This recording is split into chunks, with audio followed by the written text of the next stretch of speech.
So I think we should be live.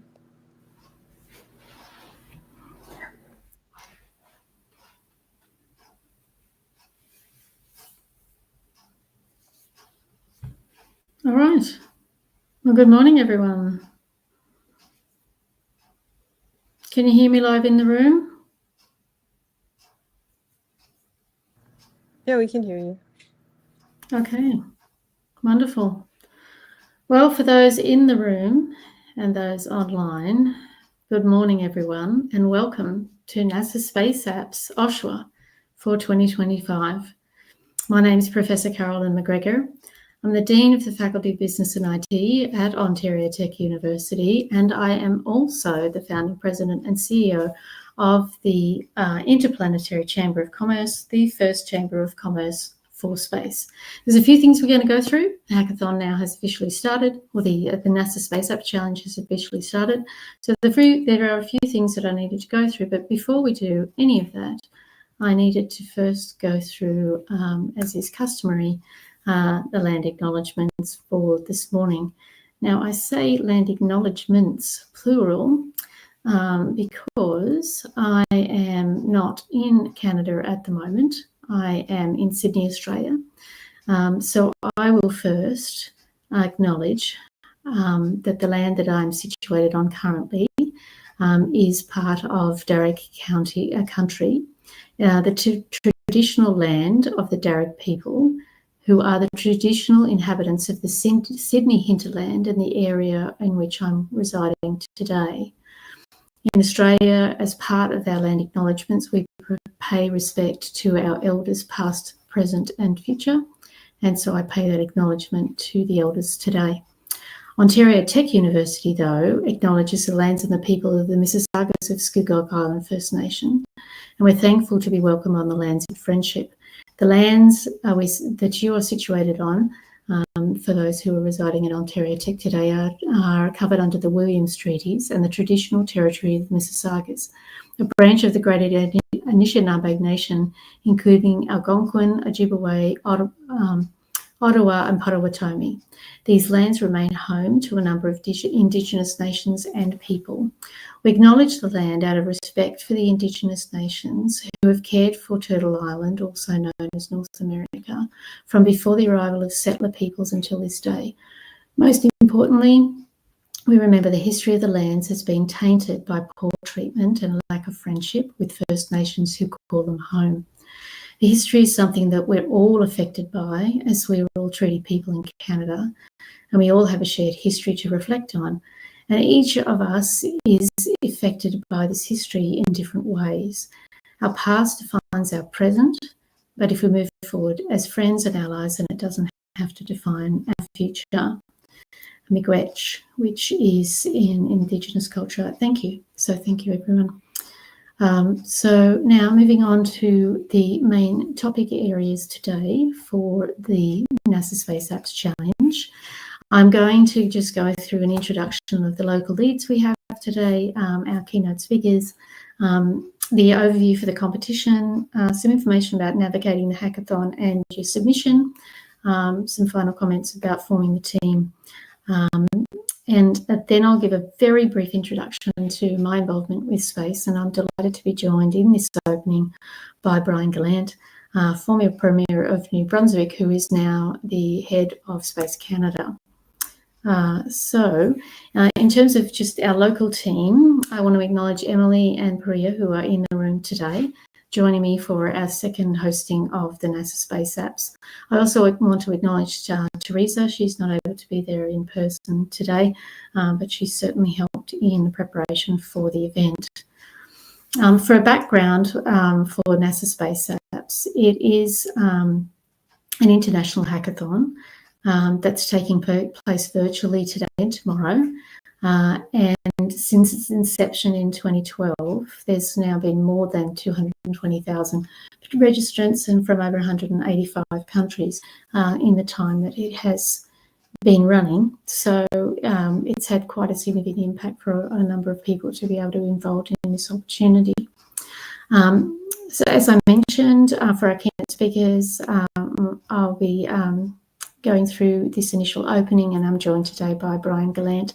But through the ceremony and through this NASA Space Apps, we've also got some wonderful presentations that you're going to be able to link to from the Canadian Space Agency. There's one at 11 o'clock, and then 2 o'clock this afternoon. So watch out for those, and make sure that you're around to join those. Some exciting opportunities for that. In terms of the broad program, so you'll be starting the actual hackathon very shortly, and then, as I mentioned, at 11 o'clock there's going to be a presentation by the Canadian Space Agency. We'll have arranged lunch in the middle of the day today. You'll be able to get back to the challenge, and then at 2 o'clock there'll be the question and answer again, hosted by Canadian Space Agency, and that's with Jeremy Hansen. If you don't know who he is, he has one of the prestigious seats on the Artemis mission to return to the moon. We've then got a question and answer time from our own Ontario Tech Space and Rocketry team. And we'll be closing out the in-person presence at the university to have everyone leave by 5:30. For tomorrow, the event will be, I thought there was another slide. The event is going to be fully virtual on the Sunday. So now just to go over the actual competition.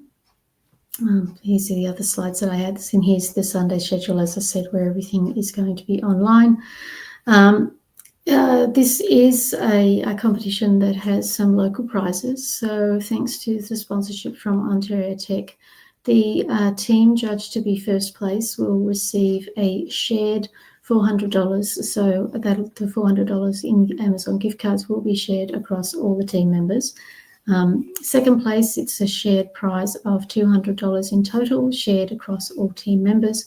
And then for third place, it's a shared prize across all team members of $100 in Amazon gift cards. Again, we're delighted to provide that as part of our sponsorship from Ontario Tech. In terms of navigating the hackathon, just a couple of pointers. Your teams can be between 1 and 6 members in the team registered for the competition. Anyone in the local event can join into the team, but they must be registered for the Oshawa location. You're still able to do that, so make sure that all your team members are registered, all those that you want to be able to include in your team and in your submission. In terms of the challenges, each team is to choose of their own one challenge. There are a number of challenges, as you'll see on site. So if you haven't already familiarised yourself with the challenges, there are a number of different challenges to choose from. You need to pick one of the challenges. And there are some of the challenges are being developed by the Canadian Space Agency. Now, as you go about this Space Apps Challenge, ultimately you're going to need to submit your actual project.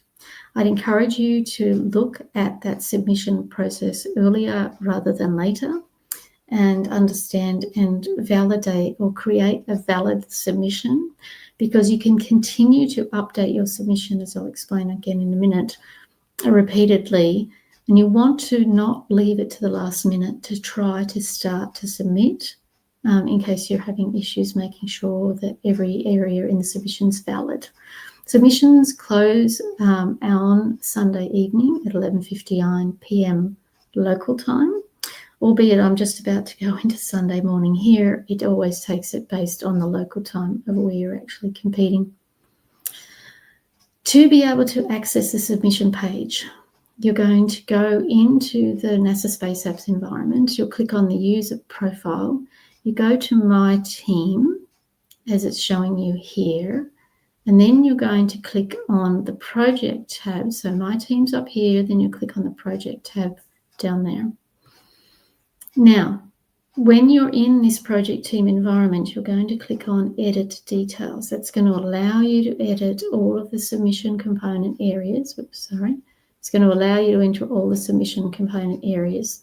And these are the pieces that you need to provide. I think new this year, which I'll explain in a minute, is an explicit environment to show the use of AI. in your project. As you're editing and adding information for your challenge response or your project, you need to make sure that you remember to save your progress. And on the right-hand side, you'll see the ability to be able to save your progress as you go through. When you want to be able to make your edits, I'd strongly encourage whoever's doing the edits to lock the actual submission. That prevents other team members to try and make changes in those fields in the same time. It doesn't work like a Google Doc. It doesn't allow for shared editing. So you need to try and ensure that one person is editing at any point in time. And then you can remove the lock and allow other team members to be able to add for their particular components. So just make sure you're communicating within your team about who's adding the actual information into the submission. When you have what you believe is a valid submission, I would encourage you then to attempt to submit for judging. You'll see here at the top that it will say the project requires submission. And when you go through the process of trying to submit, it helps you to understand whether you have valid components within your submission. As I mentioned, make sure that you do try and hit that submit for judging. When your submission is in a valid state, it's going to change from saying it requires submission to that there is a submission that has been submitted. And then it's a matter as you go through of updating what you're actually submitting as you prepare new materials or updated materials. You can then keep resubmitting. And in fact, you can keep resubmitting until you hit the deadline or until you've decided that you've got your final submission. Please consider these points as you're preparing your submission. That all team members must be registered and listed on the team project page before your submission. They must be registered for the same local event, so they all need to be registered for Oshawa. So they all must be officially part of the event and not on the wait list. Now, as it stood before the start of the event today, I extended the number of virtuals so that we didn't have anyone on the wait list. But if you're trying to have other extra participants join and they're on the wait list, please let either Priya or Emily know so that they can ensure that that participant is no longer on the wait list, part of your team, and can be part of it. Because no new members can be added after that submission's closed. It's very important you keep your submissions free from any profanity or inappropriate content, and you need to make sure your submission is in English. Some tips to consider for if you've got project demos, for example, make sure you're planning ahead on how you're going to create your presentation. What story are you trying to tell, or is your team trying to tell? Is there going to be a lead person in working on that? There are two formats to be able to submit your project demonstration, and your video should be a maximum of 30 seconds and a slide deck should be a maximum of 7 slides, just so that you know. Here's again some other video tips about introducing yourself, which challenge you're looking at, the name of your solution, your idea, looking into the future, and remember that you need to be doing this all within 30 seconds. So there's a nice sort of breakdown here to just really help you be nice and succinct for that 30-second video. Some other final guidelines. Please remember that recognisable names, voices and likenesses of persons under the age of 18 shouldn't be included in any submission because there are restrictions on that. So please just make sure you're abiding by that as well. I want to draw out attention, if you've participated in NASA Space Apps before, I want to particularly draw your attention to the guidelines for the use of AI. AI is permitted to be used. However, generated content may not use, contain or modify any NASA branding or design elements such as NASA logos, flags, or mission identifiers. And you must indicate where and how AI tools were utilised in your project. So particularly if you're doing a video and you have that 30 seconds, really be thinking about how you're going to be providing that information. So really from here on in, it's moving on to now making sure you have your teams formed, making sure you're connected to Discord to support all of the communication. And I really hope that you have a lot of fun. So having gone through that presentation, just a couple of other things that I wanted to cover off. As I mentioned before, I am involved in space missions. I have 2 missions where I'm the principal investigator running on the International Space Station. One involves research studies with career astronauts, understanding the changes and adaptation that happens in the cardiovascular system when they're in space. I'm using to collect data the Biomonitor, which is a monitoring device that's been commissioned in space by the Canadian Space Agency, and I'm using my own artificial intelligence techniques to be able to then analyse the data that's being collected. The second mission is the private astronauts as part of the Axiom AX series of private astronaut missions, and performing something similar, but with people who are not career astronauts, so they're more regular people. So it's interesting to study the difference between those populations. And in my main space health study on career astronauts, I'm purposely collecting data from biological males and females, because in the past there has been very little data collected on biological females. Beyond that, as I mentioned, I am the president and CEO, founding president and CEO of the Interplanetary Chamber of Commerce. It is the is the recognised Chamber of Commerce for space. In Canada, however, we've gone through some great initiatives to really bring together Canadian presence in space through an organisation called Space Canada. And I'm really delighted that we today have the CEO of Space Canada, Brian Gallant. So I'd ask him now to provide a few words to the NASA Space Apps Challenge Oshawa, please. So over to you, Brian.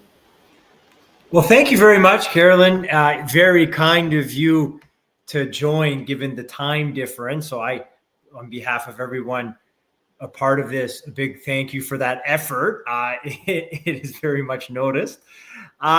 So yeah, as mentioned, Brian Gallant, I'm the CEO of an organization called Space Canada. So very quickly, Space Canada is a membership-driven organization. We have approximately 100 members. Ontario Tech University is one of them.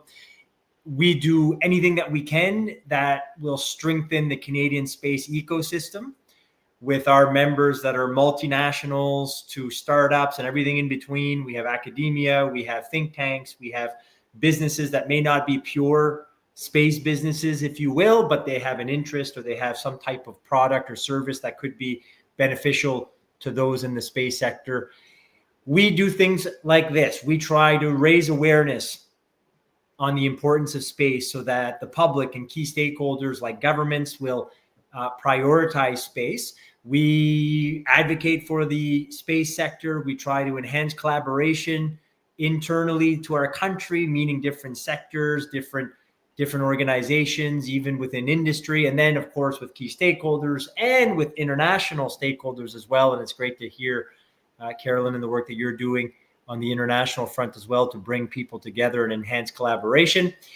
We also will do what we can to promote. So we'll try to go to conferences that aren't necessarily about space, but try to get them thinking about what space could do for their topic and for the country and for the globe. So that's essentially who we are. And we put on some events, by the way, too. And we try to, as mentioned, have people come together and people think about the big themes, challenges, and opportunities that space represents. I don't want to speak very long. I just simply want to say thanks. I think it's great that you're a part of this important event. I think it's cool that you're taking a part of your weekend to work on some of this stuff. And And not only is it, I hope, beneficial to you as individuals for all the reasons that we could imagine in terms of the experience and benefits that you'll get from being a part of this, but space is important, and it always has been. And my humble opinion, it's becoming more and more important to the quality of life that we currently have, and the quality of life that we would like to have moving forward, and we would like generations to come to have as well. So, as launching into space becomes more accessible, there really is a global race to be a part of the exciting opportunities, but also try to figure out some of the challenges that we have here on Earth that space can help us with. So I'm going to give you very quickly a pitch on space. I'm obviously most likely preaching to the converted, as they often say. So you understand, or at least at the very least are interested in space. But nevertheless, I'm still going to hopefully try to get you to be all that much more excited and interested in space. So let me launch right into it. Have to have a good space pun in any kind of conversation regarding space. So the global space sector, just to put in perspective, is projected to grow exponentially over the next 2 decades. It was about $600 to $700 billion a year in terms of the size of the global space economy in 2021.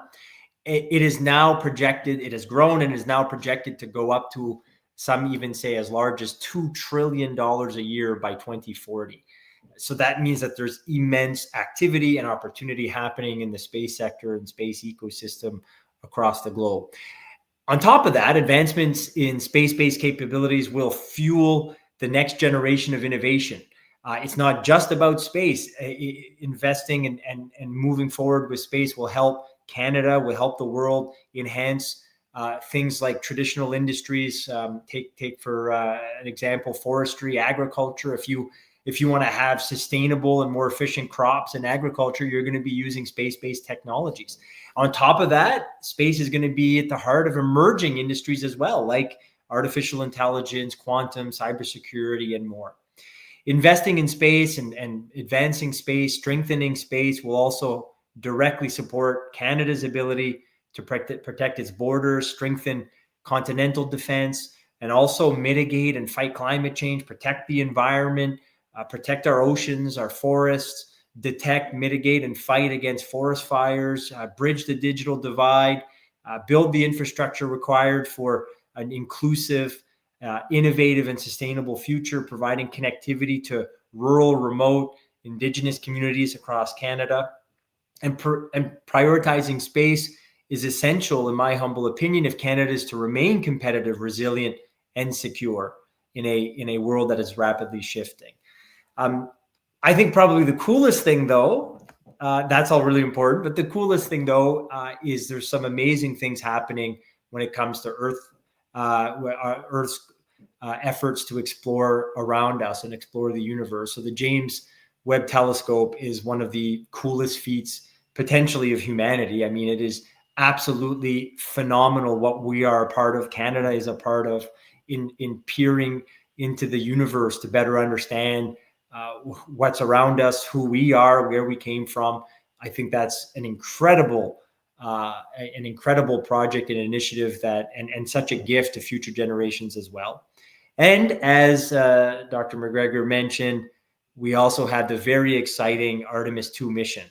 And just to put in perspective, a Canadian CSA astronaut, Jeremy Hansen, will soon be the first non-American to leave Earth's orbit.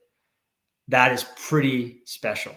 He's going to fly around the moon with 3 NASA astronauts. And for those who follow the geopolitical tensions of late, having, I think, a Canadian with 3 Americans go up into space for this incredible and inspiring mission is something we all will benefit from, and it will help remind us of how we're better when we work together. So it's an exciting time for space. It's an exciting time for the global space sector. It represents, we think, immense opportunity, and it can help us overcome some of our generational challenges. So thank you again for being a part of space, being interested in space, and doing what you're doing today, and best of luck.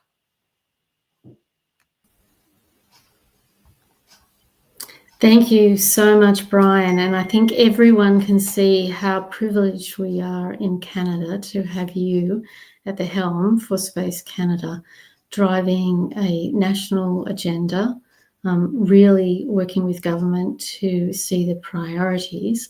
And this has become particularly apparent to me when I have recently, this past week, the reason I'm here in Australia is because there has been the International Astronautical Congress, which is, if you didn't know, the largest conference for space that is held every year. And we learned things. I sat in on some talks for India and their space program. They are going to be launching their own space station. They've had landers land successfully on the moon. In a landscape where the landers for the United States haven't been able to land successfully, and the Russian landers have had issues landing, coming into to land even on the moon. There are new countries moving forward. Space is moving from a sector to a fully fledged economy. So it is so much of a growing importance for everyone to recognise the future for space. It's geography. It's moving to a different geography. And also, as Brian pointed out, the implications this can have for Canada generally in rural and remote communities and just generally. So I'm really delighted that you're taking the time out this weekend. I'm really delighted that you're looking at how you can learn more, contribute to some of the challenges that we have. So at this point, I'm going to say thank you again. I'm going to hand back to the local team that are on site in our Cirque building, so Emily and Perea, who will just provide any further updates. They're going to be able to provide, I think, the patch in for the 11 a.m. presentation from CSA and also the 2 o'clock presentation with Jeremy Hansen. I encourage you to be part of those as well. So at this point, thank you so much. Emily, did you want to take it back now in the room? Sure. So thank you everyone for joining us today in person or through the live stream. If you're joining us online or if you're joining us in person, please make sure to check your email. We sent a link to a Discord, and that Discord server will provide updates to the schedule throughout the day and is also a good place if you're online to ask questions. And so I think we're good to get started. And again, let us know if you have any questions, and happy hacking.